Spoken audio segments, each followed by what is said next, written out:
Hey, welcome, Numi Nation. I'm Ben Cook, co-founder, CEO of NuMinds Enrichment, and host of the wonderful spot for intriguing and inspiring conversations, the NuMinds podcast.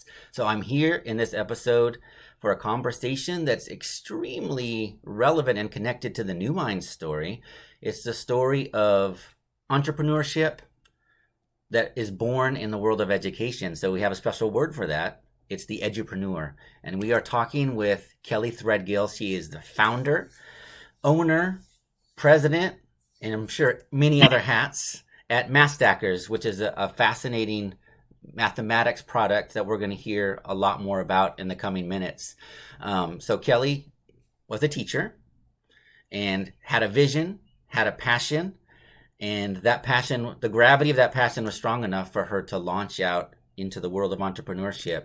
And here she finds herself years later with a company called MathStackers. Now, she wasn't always, sprinting headfirst into the world of teaching. She's going to tell us a little bit about how she was actually a reluctant educator, and I can relate to that personally completely. But once she was there, she was kind of in her element.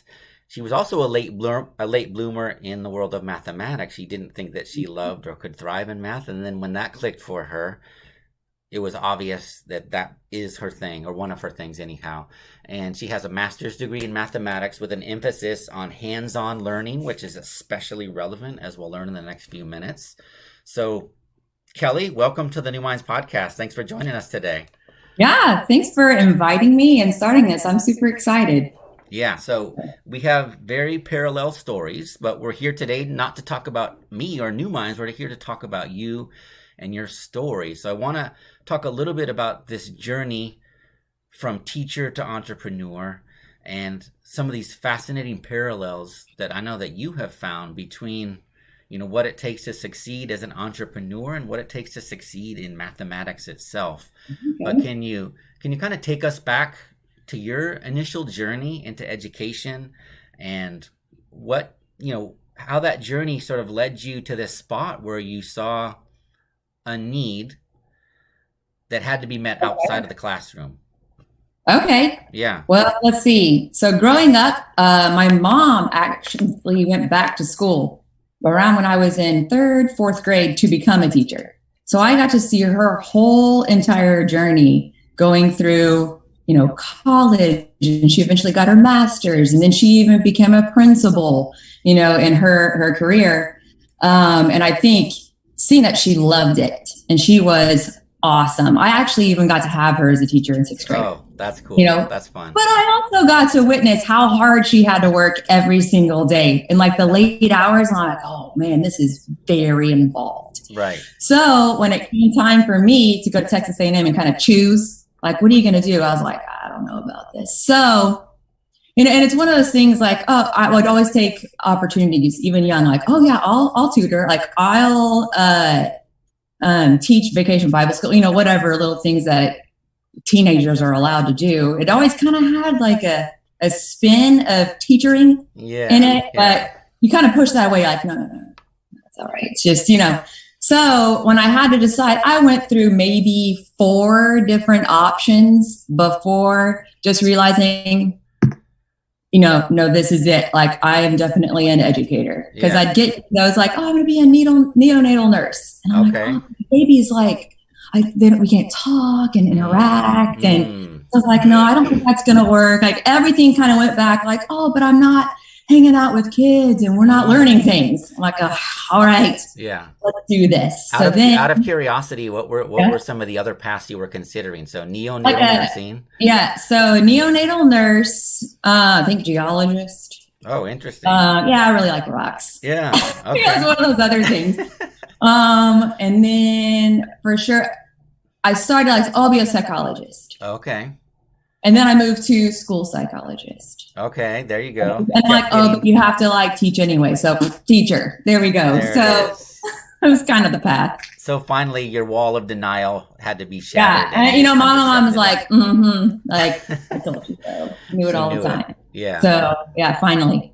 But but I guess initially, Kelly, it wasn't necessarily math or the teaching of math that called you in. It was just teaching itself as a vocation, as a profession. as kind of like, Mhm. it seems like you have sort of like that caretaker guide sort of spirit Right. about you, that you knew that you had to be doing that. It wasn't necessarily subject specific. No, And it wasn't. we had a fascinating pre-conversation here before we started recording about kind of like considering yourself a very kind of right-brained, holistic, artistic thinker, and that's Mhm. not normally a natural entry point into mathematics as is taught. Now, Yeah. we could have a long conversation about how mathematics is holistic and visual and, Mhm. much more than this kind of linear boxed in subject. But so there's a moment where you kind of transitioned from like, okay, maybe I'm a reading teacher, until it all clicked, like, oh, it's math. Right. Can you talk about that moment? For sure. Yeah. I mean, a little more background just to kind of fill her in. Like growing up, like I was telling you, Ben, like I was just very natural at memorizing. I can memorize anything. Yeah. It's like a superpower. But the problem is it definitely masks that I didn't really understand what was going on. So, like, okay, facts memorization, like, you better bet my fish is getting to the top of that whatever thing on the wall of my multiplication facts before everybody else. Like, no way, like, I'm not going to be down here. But I didn't really understand what was going on. So I wasn't able to make these connections yet because I didn't see it or really understand. So I kind of got through school fine-ish, but I didn't enjoy it. I was frustrated a lot just because it's like, why does this work? I don't know. Just do it. Just like apply this formula and just get through it. Through it, And so, like you were saying, I went to, I finally resolved I'm going to be an educator. Well, to be a middle school educator, I needed to take courses of how to teach kids in all sorts of subject areas. So, there was a few classes I had to take of how to teach kids math. I mean, I remember walking in there and being like, here we go. Like, we're just going to get through this. And it was like day one. And this awesome instructor, I wish I actually forgot her name right now. I wish I could. I'm going to have to look that up. Anyway, she comes in and she's got a bunch of tubs of stuff. Not what you're expecting. And so I was like, all right. And we're starting with addition, like how to teach elementary level, and then we move up. And so she comes with tubs and puts it down. And it's like, okay, like we are going to use lots of different things to interpret or model addition. I'm like, what?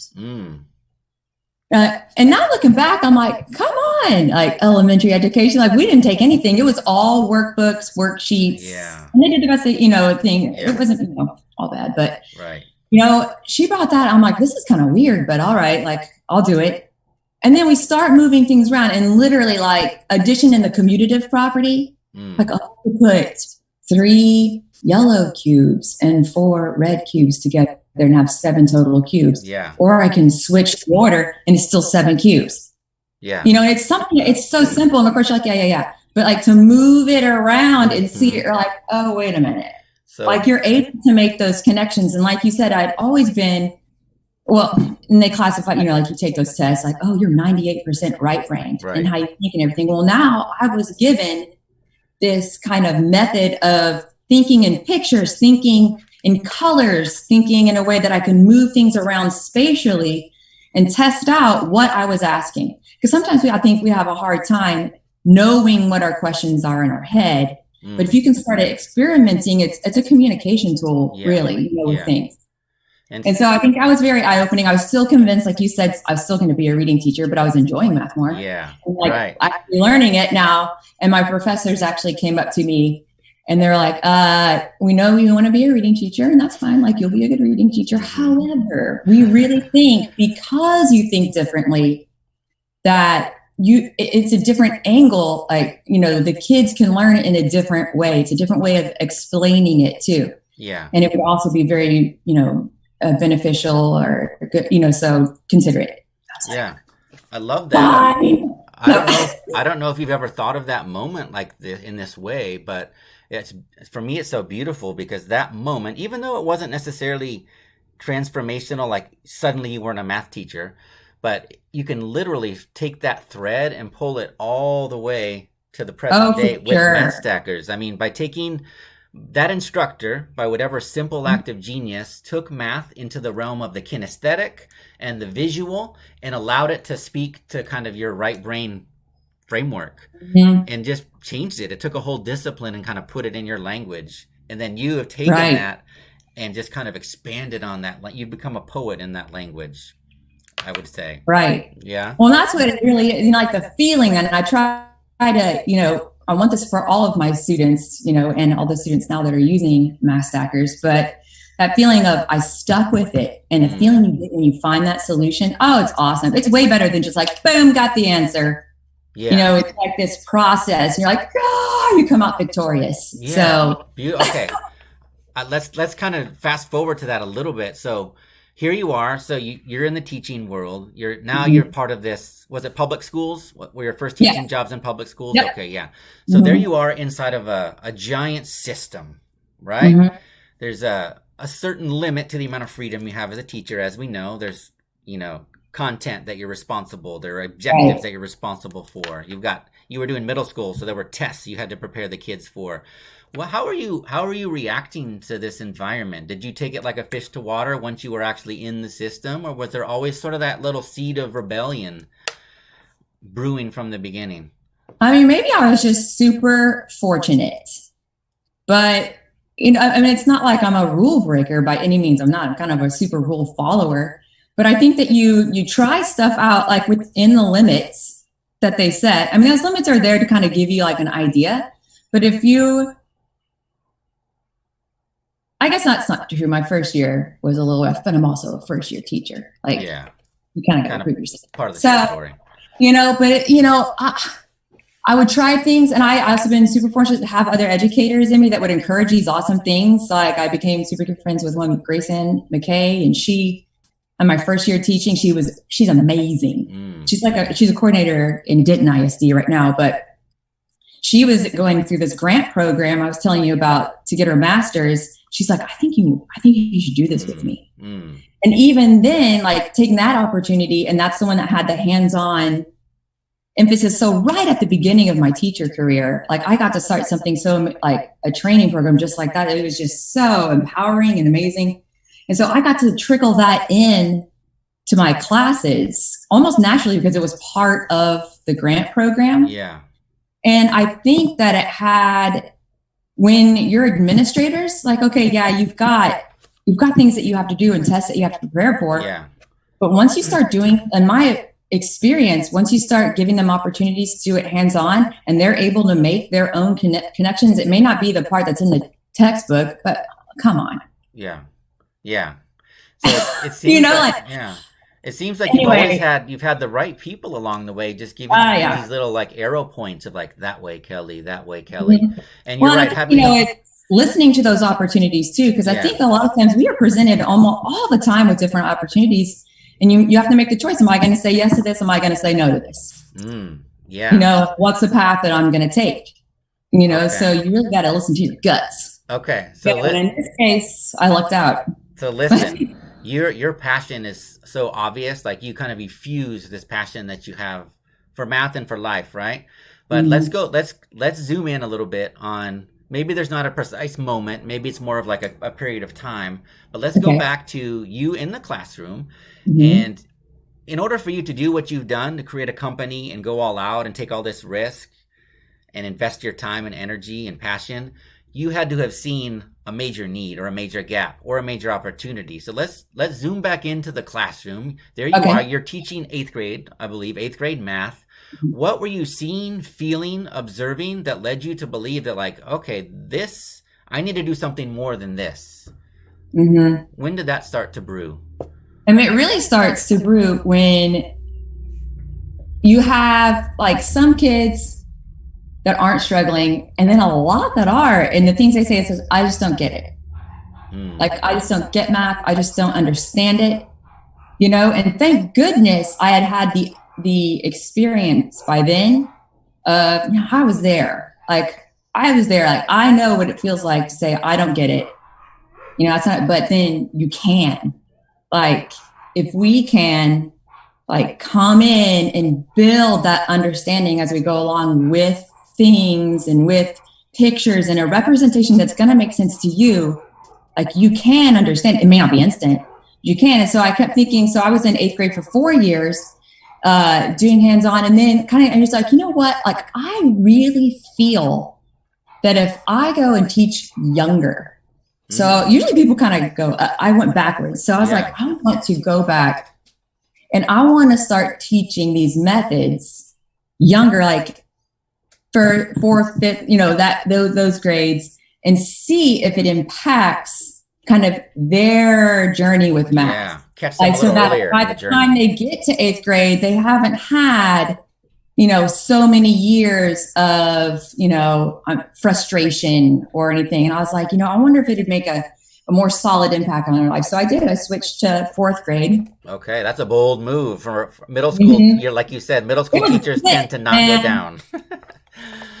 Man, elementary school is no joke. Yeah, no kidding. But elementary school made me a even better. Of course, it's more years experience, and I loved middle school. But man, things are targeted. Like you in elementary school, you have them for longer, but you also, it is very individualized, and it's so awesome. And I kind of wish I should have gone back to middle school and just seen if I can take that individually. We're getting off subject. I'm just seeing what it could do then, but start a company. Yeah. But okay, so there you are. You're back in elementary. It sounds like you adapted pretty well. You're using this methodology that it seems like is evolving with you with kind of hands-on visual kinesthetic math. And how did the elementary kiddos take to it? Awesome. Yeah. Man, their little brains are so impressive. I find myself even now just continually being shocked and surprised. You came up with that on your own. That is so impressive when given the opportunity. And it really didn't even matter oh, sure, here's a gifted and talented kid, and they made this thing. It didn't matter. It could be a kid that came and labeled as having these gaps and all this kind of stuff. And still, when given the opportunity, it's oh, wait, I think I see something here. I'm like, what? Yeah. And so I think I the more I step back, as long as I'm giving them opportunities to explore and everything, I was just continually surprised at what they were coming up with on their own. Another thing that I also started out doing was lots of, even in 4th grade, still doing whole group discussion where it's me discuss, but I had no idea who knew what until a little too late, that wasn't working. Yeah. So I kind of evolved to where I got rid of all whole group math, and I did it only in small groups. Okay. So by the end of 4th grade, and then I could take, and you can use your data from whatever your district uses and kind of analyze it and see okay, here's a strength. Here's something we need to work on. How can we use your strengths to work on this? Or, in group kids, it was so much more efficient. Yeah. Doing it in small groups. And it seems so that's everything now I have for math stackers. Everything is just for small groups, just because, that's my experience. And in terms of formative assessment to guide your instruction and differentiate, it seems like that visual read that the teacher gets with this kind of math is a huge asset. Like you said, if you start a whole group, you're kind of lobbing everything against the wall at once. Right. What may stick, you don't know. But when you're observing those small groups with the manipulatives, it's you got it. You understand as a teacher, they've got it or they don't, or they're here. This is where I need to reinforce. This is where the gap is. So that seems like a beautiful connection too, just from, a pedagogical point of view. But I want to keep digging there a little bit. So, all right, Kelly. So you went down to elementary, upper elementary. They're loving it. They're clicking it.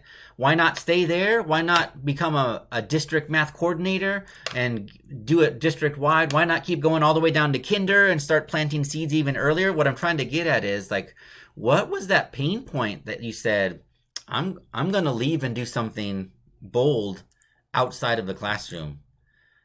Okay. Yeah. Gotcha. So actually I was teaching 3rd grade and, I ended up, so this is kind of a long story. It's probably going to go into your next, one of your next questions, I think. Oh, yeah, go for it. This may drag us into another. Organic is better. Another realm. So, always searching for hands-on stuff to try to get them to understand. Yeah. And I actually ended up, through just circumstances, partnering with a guy to make this manipulative and develop it. Okay, there you go. So it had like Massacres had a different beginning. It was a different design. And so for like 2 years in third grade, I just figured out every way, like I use this and kept trying to think of different ways, how can we modify it? How can we do this? Yeah. And this hands-on method specifically. And so still like math stackers blocks. And, that with like other things I had learned along the way with hands-on teaching, kind of just developed this learning system and way of thinking and using a manipulative. And just, I saw the impact it had on my kids, specifically my third grade kids that came in and, all signs and test results point to they are very low in fraction reasoning. And I'm like, oh man, that's a huge one because I'd say most adults I talk to, you mentioned 3/4, like no thanks. I'm out. We're talking about fractions. Nope. Right. And so I was like, oh, I got to do something good for these kids. Okay. It's kind of the first time we're really getting on this, like this is an opportunity. Yeah. So I really wrestled with like how to present it and what to do. And so I came up with something. I was like, let's try this. Like, I feel like this, we can do it. And it was like, I think we were just working with, what is a fraction, talking about the denominator. And then we went to decomposing it. And I always let them just like write on the table with the wipe off markers. Yeah. They're like singing in their seats, dancing around, writing all decomposed things. And I'm just like this. They're saying like, we love fractions. Fractions are awesome. Whoa. Can we do fractions every day? Yeah. I was like, sure. Like, whoa, and then just continually seeing as this method, like as I developed the learning system and like how we're moving stuff around and the questions we ask and how do we give them the opportunities. It's not me as a teacher moving stuff around. Yeah. And then I was like, I just think that not only will this help my kids, I think this will help a lot of kids. There it is. Yeah. And so I was like, I think it's worth trying. Yeah. So I love that. Okay. A lot of things I love about this, Kelly. Number one, that it was an idea born and tested and raised in the trenches of real education. It's not like you went off to Harvard School of Education for a semester and wrote a thesis on Piaget and then came up with this math stackers concept, right? No, I love Piaget. Don't get me wrong. I love Harvard too. But you had a micro need. Like there you were, a teacher with a vision, with a definite vision of how kids could connect with math, and you didn't have the stuff. You didn't have the stuff or the defined methodology to do it. So it was a micro need. And so that forced you to sort of develop this kind of in action, almost like a piece of action research. And as you had those successful moments that you're talking about, then it became a macro need. And so I love that moment when you saw like, oh, this is bigger than my classroom. This is really big. I can change math for everyone. Right. And so we were going to do this a little later, but do you have any math stackers with you right now? I do. Just in case. Yeah, you want to give us just a little visual? I think it would help people to see. Absolutely. Can you see that correct or is it backwards? I think.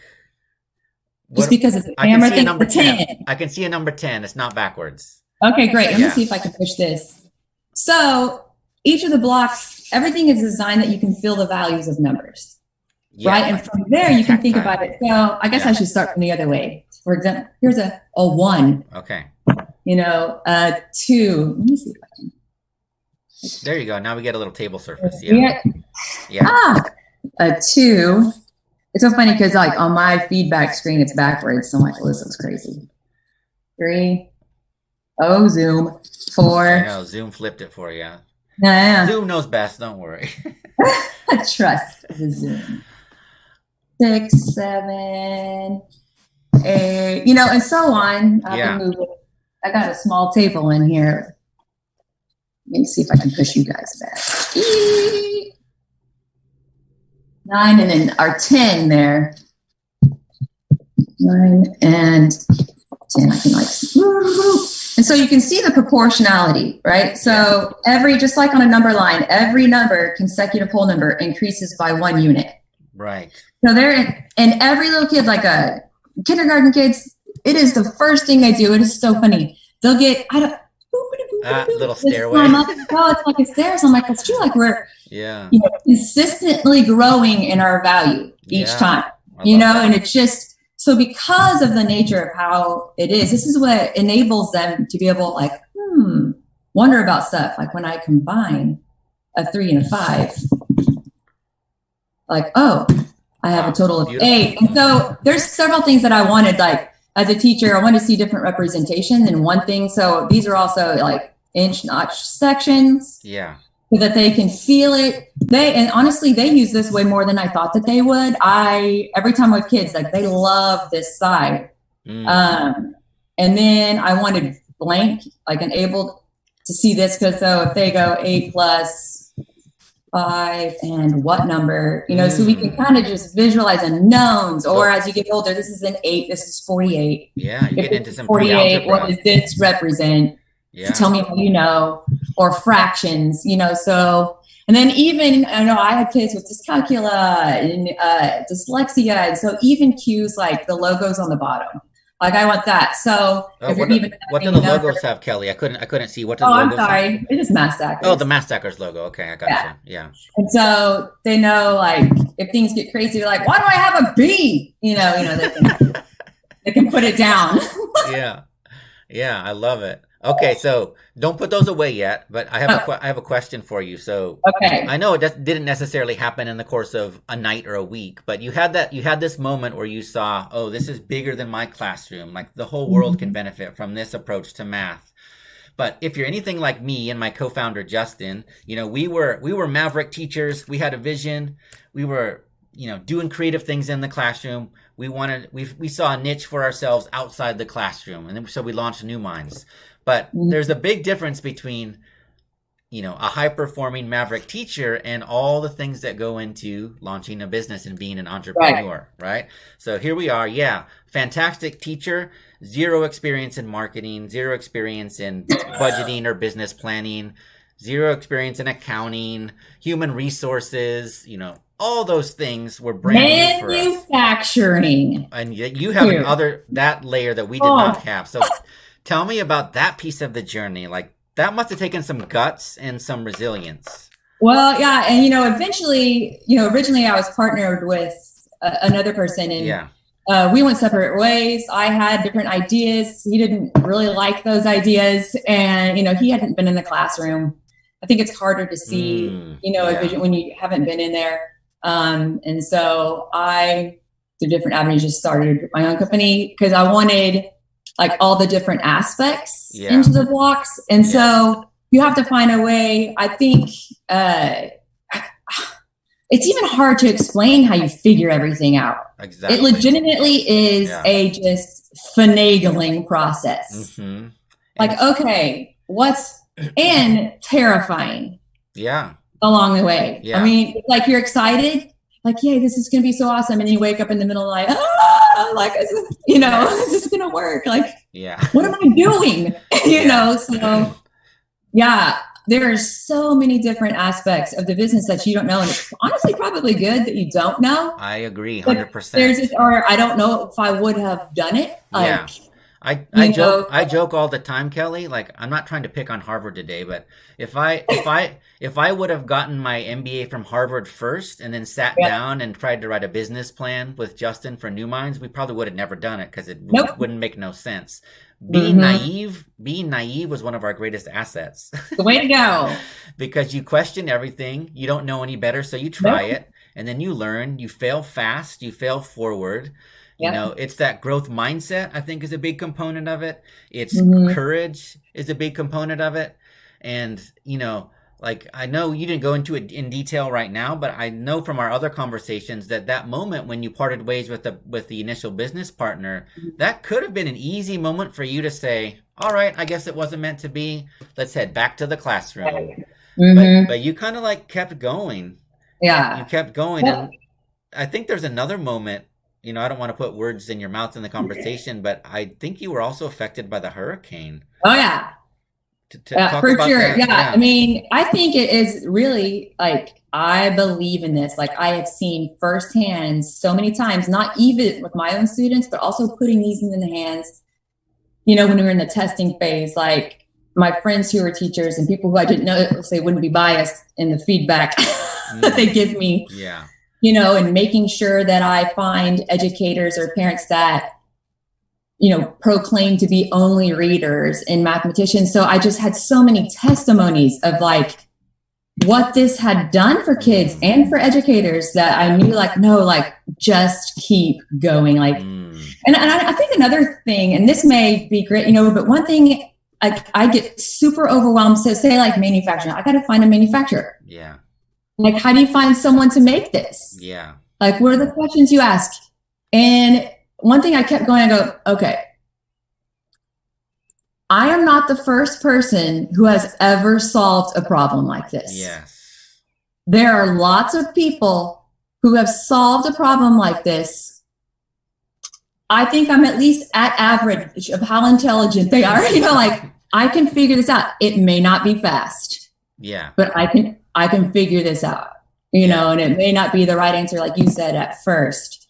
And so I think just taking that, like, no, there is a solution somewhere. And that comes also with me switching my mindset, even on problem solving, like getting my master's in math, spending 5 pages trying to prove something in there. And then finally, like, this may not have been the most graceful way to find a solution, but by golly, I found this solution, you know? Yeah. And knowing that, like, no, there's an answer somewhere. I think it's really important for edupreneurs like us to talk about that it is messy. Yeah. There are lots of mistakes and you're really not supposed to know. You know, it's not, you know, it's not like creating a lesson plan. Like, teachers should be able to relate to this. You don't create a lesson plan and have it go off without a hitch. Right. Every time. And you get better and better and better. Yeah. Like, as you keep tweaking it. But you're right. I mean, things come up. You know, I had to find a manufacturer. Well, okay, read 5 billion articles. Yeah. And then I come up with, like, the first time I used Alibaba. Yeah. You know, and so it went fine. They had some, you know, there's just some, it's a soft material. There's some, you know, you're going to learn, like, oh gosh, this manufacturer, I had to go through every single thing and check it. Yeah. I was like, this is not sustainable as we grow, you know? Yeah. And so you find a different way to solve a manufacturer problem. Like, I used Panjiva, which is a database that I can look at and search. Actually, I think it was made by some MIT students. And I could search bill of ladings of people who have used this material. So one, you can't make this. This material is not made in the United States at all. I have spent probably months trying to get these suckers made here. Yeah. And you have to learn a lot about, like, anything, like, oh, your eyes are open to the reality of, like, the connectedness of world and trade and getting something made. You know, it's crazy. Yeah. But now I could find, like, okay, how many times did a company reorder from this? So I went about it in a little smarter way. Like, no, like, if a company didn't reorder from that place, like that's probably the same thing. Like, something went awry, you know? You know, do they have the tools to make something? I'm making something similar, like yoga blocks or something, you know, because it's the same material. So you find those little solutions. It's just like, you just chip away. Yeah. Lots you of know, and I have to go to China and make sure everything's going okay. You know, so every year I head over there. Yeah, that's beautiful. Make sure. You know, this is the, obviously we're in the era of the lean startup, and it's not, in the olden days it was about, you know, this 80-page business plan that would be mapped out your next 10 years. But now it's about getting something viable out there. Like, I mean, the term is literally the MVP, the minimally viable product. And so this is like, I love this as a living example of that. How many iterations of the actual physical blocks have you gone through before you've gotten to where you are now with the right material, the right size, the right print? I don't even know if I can put it like all those different aspects to put a number on it. So in other words, It's probably lots of several iterations. different materials, but it's like it's too loud, it's too hard. Someone's gonna fling it across the room and have to go to the nurse, like or even stepping, but it's like not every foam, like you're right, like not every foam works. Like I had to find a specific foam that's dense, that doesn't like absorb germs. It can be cleaned. It's gonna be stand up to the test of time, So you're right, like probably all in all like 20. That's amazing. And 20 times. So the one way to look at that is, wow, 20 failures. But the edupreneur way to look at that, or the entrepreneur way to look at that, is 20 iterations getting better and better towards excellence. Yeah. Right? It's just a process. And it's not even just the product. It's like everything in the business is like, oh, okay, we need a new problem arises. It's like, oh, you got to have a better system for that. So like you were saying, the hurricane, so then we were in Houston, and so Hurricane Harvey happened and wiped out 60% of our entire stock. We had 5 feet of water in one of our warehouses. Oh my goodness. It was just like, and it was about 2 years after I started a company, boom, or a year and a half. I don't know. Anyway, boom, we have that happening. Someone's playing the bongos outside of the room. Sorry. I heard it. I love it. It's okay. Yeah. My dogs chimed in earlier, so it's a band, I guess. Yeah, it's awesome. Perfect. Thank you. And then,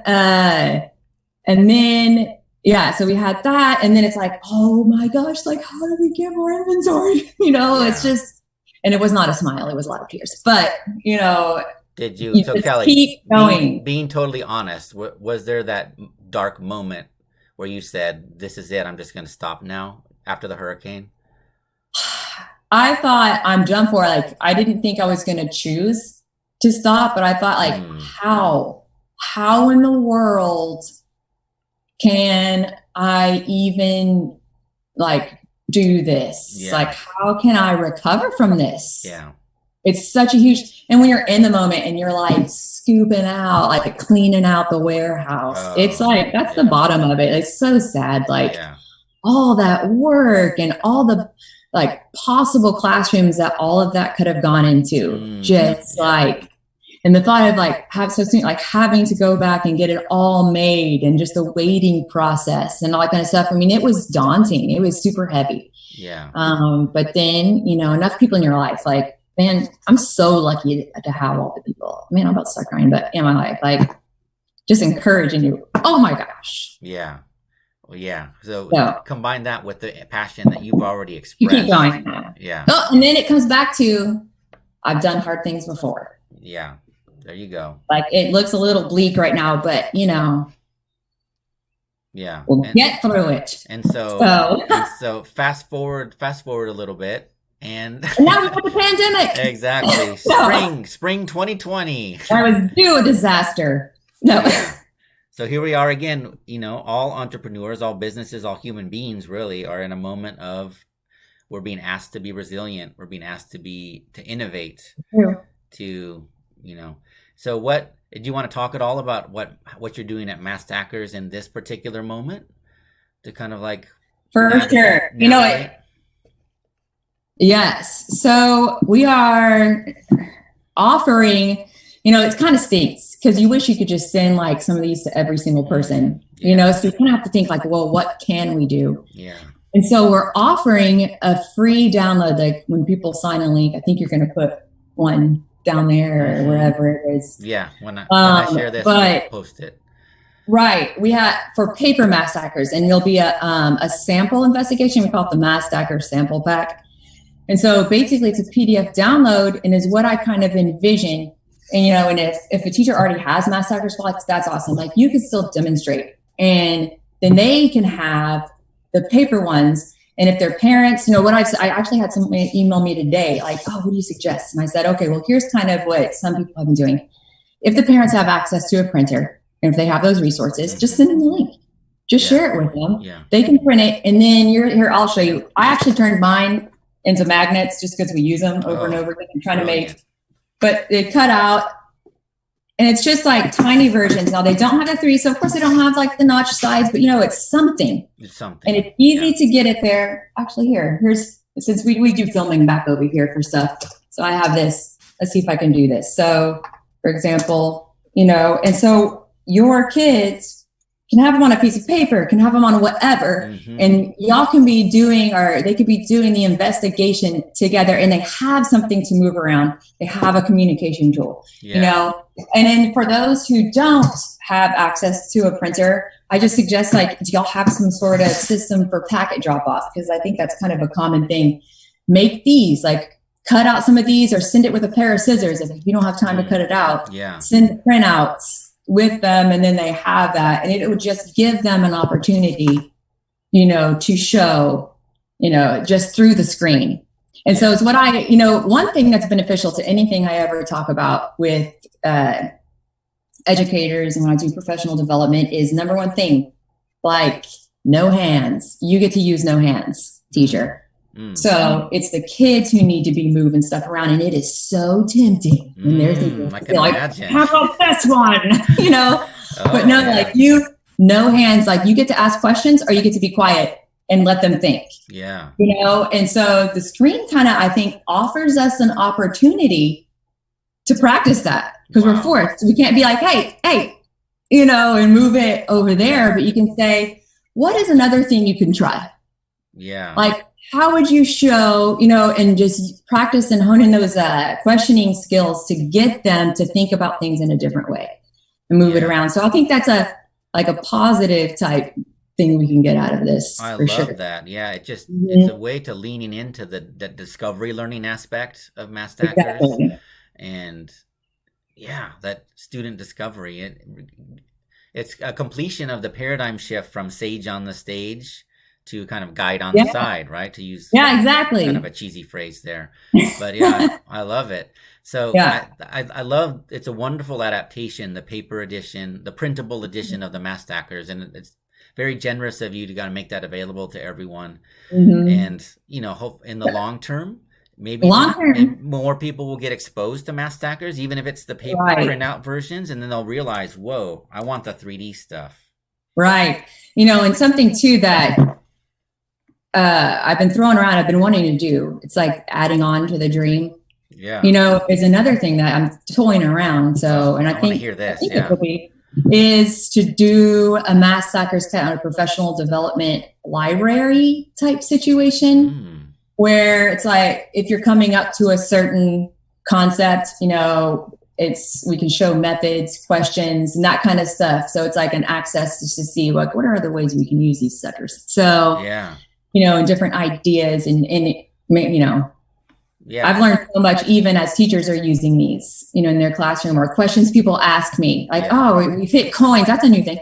Coins. And my kids are struggling with how to, connect coins. Well, just trying to figure out different ways to use them for that.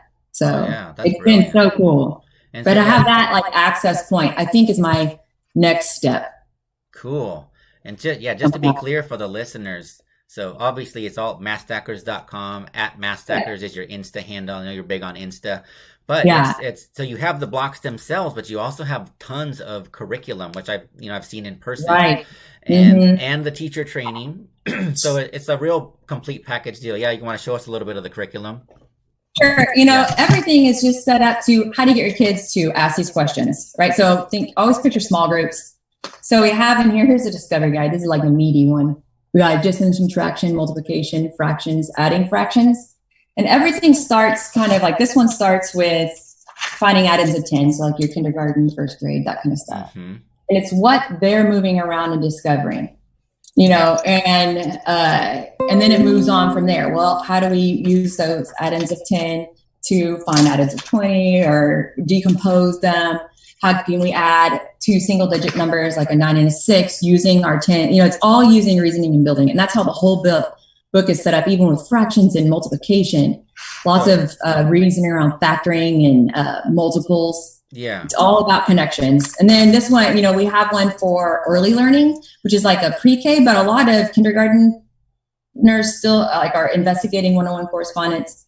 This one is a more simple, but has this hands-on super active activities where kids are up playing games with math and moving around and interpreting, and they'll pick up on all sorts of stuff for that. So, but Kelly, it really is like it's designed for anybody to be able to use it. So that was one of our things, like, okay, well, I, as a child, wasn't. It's like if you can read, and right now it's only in English. So if you can read English, you're kind of equipped to teach mathematics, even if you do not feel comfortable with the math yourself. Okay. So that's actually my next question. So you did not design the curriculum or the blocks necessarily with the pandemic in mind or with mass homeschooling. If I'm a parent who, a lot of parents want to do a little extra, or they feel like the online school situation is not clicking for them and their families, and they want to invest some time, is Math Stackers and the curriculum that goes with it something that a parent who's not trained as a math teacher can do? For sure. Because it takes you step by step, and then there's pictures. So here, I'll go to notification just to show something different. We'll go to factoring. This is one that actually is given in the thing, but factoring, it shows how the blocks are set up, and it shows conversation points and where to go. And a lot of times in there, I'll even put in counter examples, which means they may try to do it like this.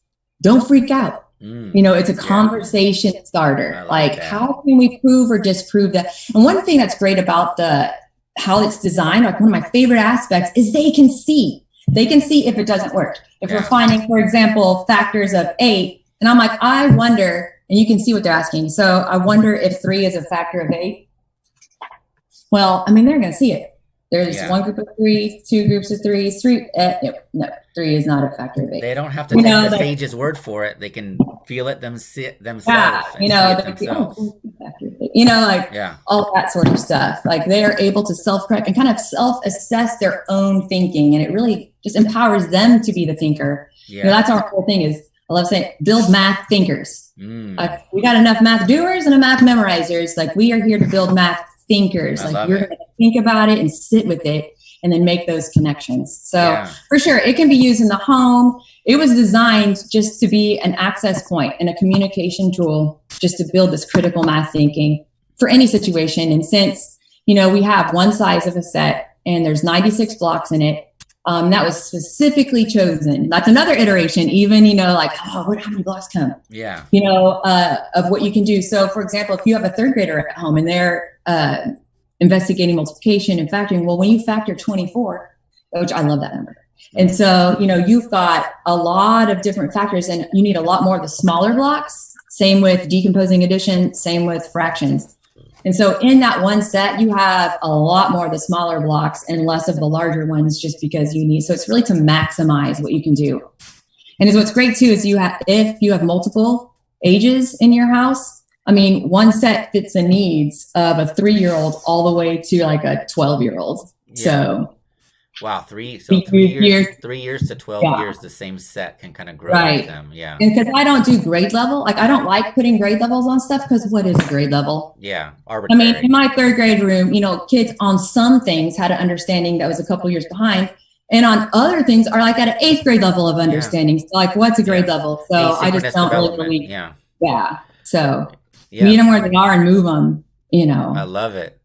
Move their discovery. Yeah, I love it. So, this is an inspirational story in so many levels. There's the pure academic aspect of it, and the cognitive and learning aspect of it, of how you found this very special space to do math thinking, to develop math thinkers, like you said, which is brilliant.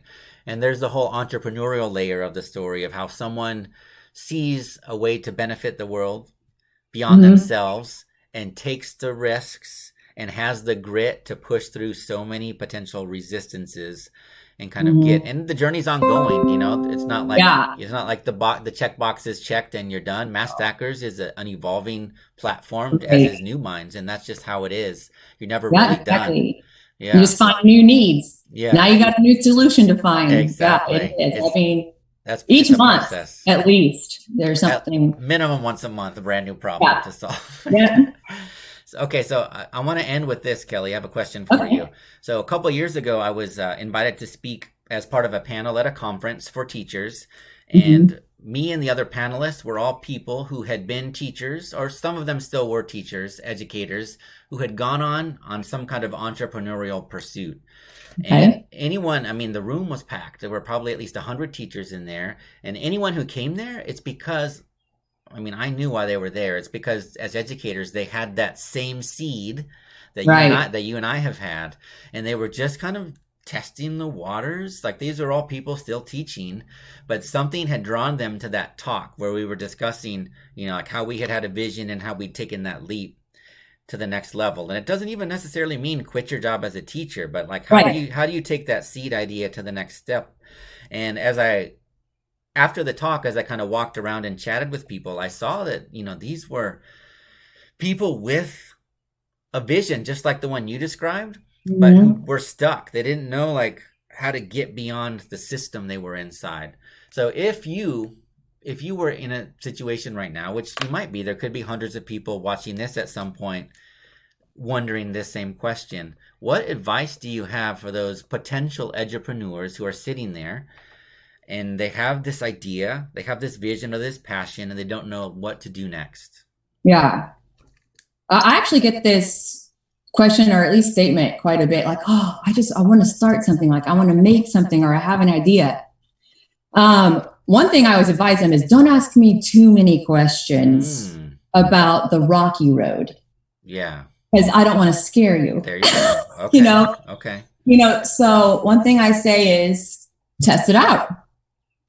Like, take those steps, especially if you're in the classroom still. That is a beautiful opportunity. You're so connected. Bingo. Give your idea. Yeah. Like, have your friends test it out. See what the results are.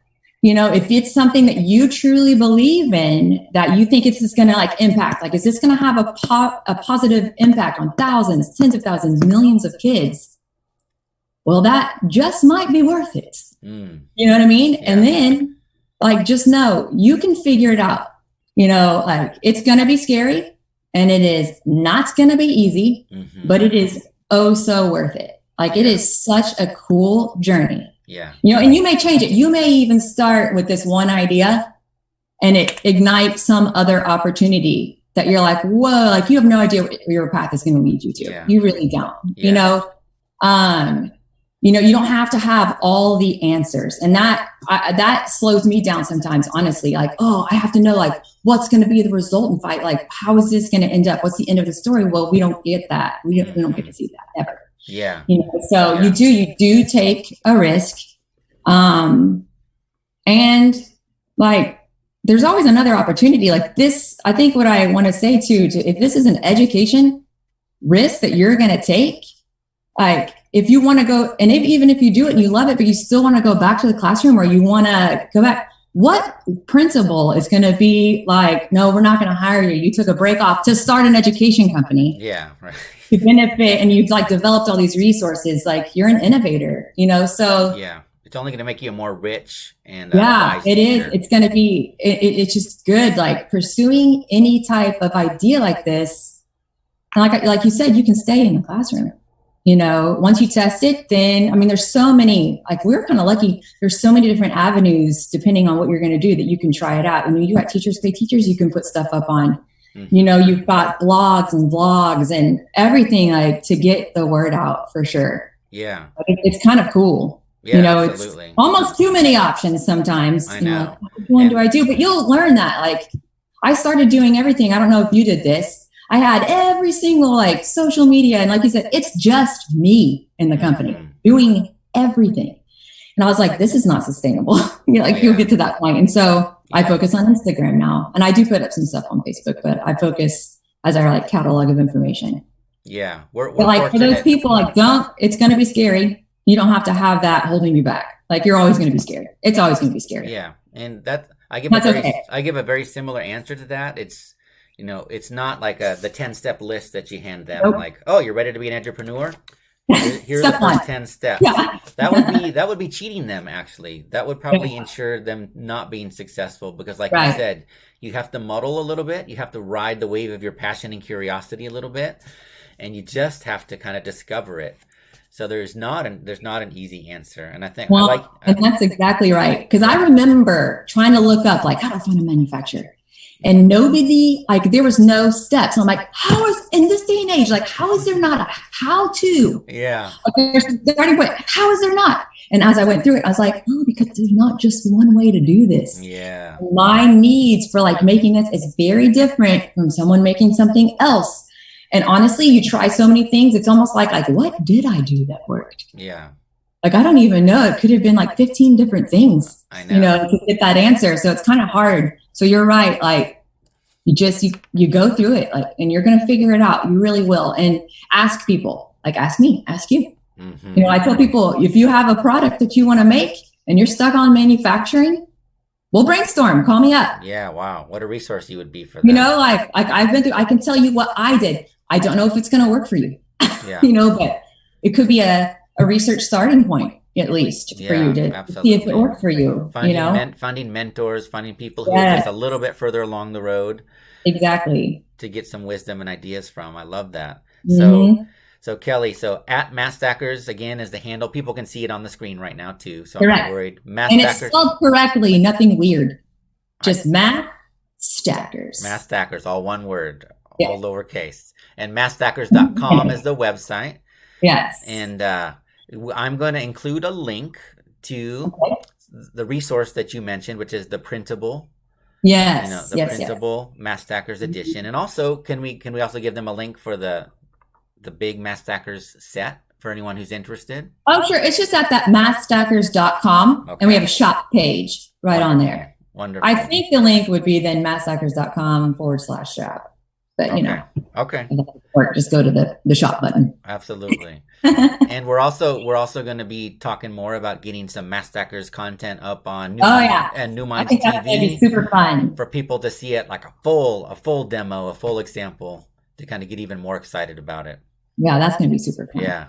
All right, Kelly, thanks for taking the time for the chat today. Absolutely. I found it really, really intriguing and inspirational, and I think listeners are going to as well. So that's awesome. I want to hear your story now, so we'll have to talk about that. Okay, well, get your podcast up, and I'm happy to be a guest. Sounds great. All right, thanks, Kelly. Stay safe, and we'll stay tuned to all the exciting stuff going on with Math Stackers and how it keeps evolving. Sounds great. Thanks, Ben. Okay.